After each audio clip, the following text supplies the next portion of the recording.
បាទជំរាបសួរពុកម៉ែបងប្អូនឥឡូវយើងដល់ជញ្ជាអ្នកប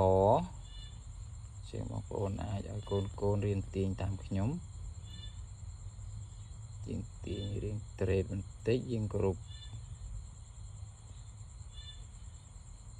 មួយបន្ទាត់ដដែល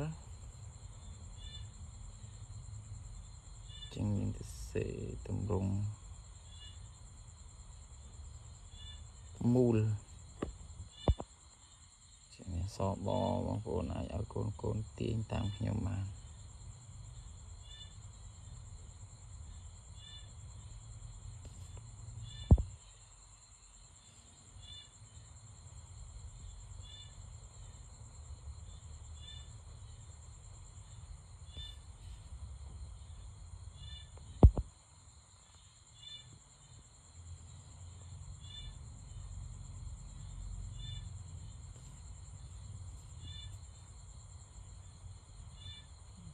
ទាញមួយមក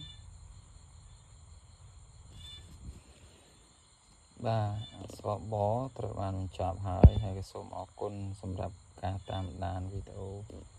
របស់ខ្ញុំពីដើមរហូតដល់ចប់សូមអរគុណ